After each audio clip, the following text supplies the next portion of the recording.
আমি অনুরোধ করব নেতৃবৃন্দ থেকে সহকর্মী যারা আছেন তাদের কাজ নিয়ে ঐক্যবদ্ধ বাংলার চেহারাকে সামনে রেখে এবং মমতা বন্দ্যোপাধ্যায় নির্দেশিত পদ্ধতি চলে ৭৩টি প্রকল্পের জন্য সমস্ত প্রান্তিক মানুষ থেকে শুরু করে শহরের মানুষরা তার পরিষেবা পায় তার পয়লা জানুয়ারি তৃণমূলের প্রতিষ্ঠা দিবস। ২০২৫ সালের সেই কর্মসূচি থেকেই ২০২৬-এর বিধানসভা ভোটের জন্য তৃণমূল কর্মীদের ঝাঁপাতে নির্দেশ দিলেন তৃণমূলের রাজ্য সভাপতি সুব্রত বক্সী। তবে সে কথা বলতে গিয়ে বারবার তার মুখে শোনা গেল সংঘবদ্ধ হওয়ার কথা, ঐক্যবদ্ধ হওয়ার কথা। আসুন সংঘবদ্ধ লড়াইয়ের মধ্য দিয়ে বাংলার মানুষকে সংঘবদ্ধ করে আমাদের এই লড়াই।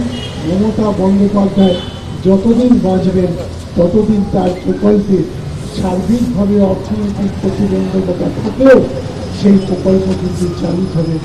এখানেই প্রশ্ন উঠছে, তৃণমূল শীর্ষ নেতৃত্বকে বারবার ঐক্যবদ্ধ থাকার কথা বলতে হচ্ছে কেন? এটা কি দলের অন্দরে অনৈক্যের চোরাস্রোতের কথা প্রকারান্তরে স্বীকার করে নেওয়া?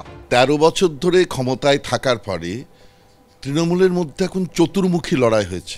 একদম নিচের তলায় যারা সম্পদ পেয়েছে, অন্যদিকে আরও কিছু আছে যারা সম্পদ পায়নি, এদের মধ্যে একটা কন্টিনিউয়াস দ্বন্দ্ব চলছে। ঠিক তাদের উপরে আবার যারা নেতৃত্ব, তারা আবার এই রিসোর্স নিয়ে তারা নিজেরা কতখানি সে রিসোর্সে কবজা বসাতে পারবে, তাদের মধ্যে দ্বন্দ্ব চলছে। আর দ্বিতীয় আর একটা তো লোকের ধারণা হচ্ছে যে তৃণমূলের সর্বোচ্চ নেতৃত্ব একটা ভাঙন আছে, সেই ধরনের কোনো আড়াআড়িভাবে ভাঙন যাতে তৃণমূলে না ধরে, সেই কারণেও এটা বলা হচ্ছে।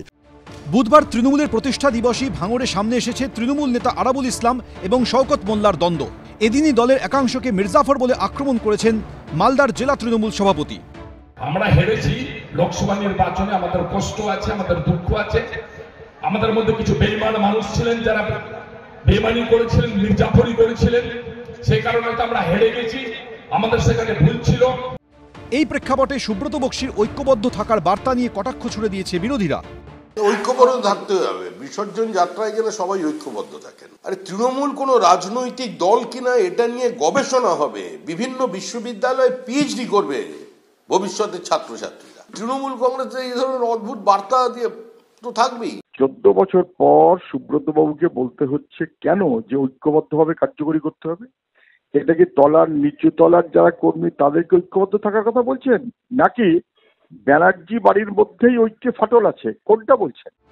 এদিন তৃণমূলের প্রতিষ্ঠা দিবসে এক্স হ্যান্ডেলে মমতা বন্দ্যোপাধ্যায় লেখেন, 2 দশক ধরে দলের প্রতিটি প্রতিবাদ, প্রতিটি বিজয়, এমনকি প্রতিটি চ্যালেঞ্জ আমাদের মূল বিশ্বাসকে পুনঃপ্রতিষ্ঠিত করেছে। রাজনীতি ক্ষমতার বিষয় নয়, সেবার বিষয়। তৃণমূলের সর্বভারতীয় সাধারণ সম্পাদক অভিষেক বন্দ্যোপাধ্যায় লেখেন, এই বছর যেন সম্প্রীতি বজায় রাখতে এবং সবার জন্য একটি উজ্জ্বল ভবিষ্যতের দিকে তাকিয়ে হাতে হাত মিলিয়ে কাজ করতে অনুপ্রাণিত করে। আমরা যেন একতার মধ্যে শক্তি, আমাদের হৃদয়ে উদারতা এবং প্রতিটি পরীক্ষার মুখে সহনশীলতা খুঁজে পাই।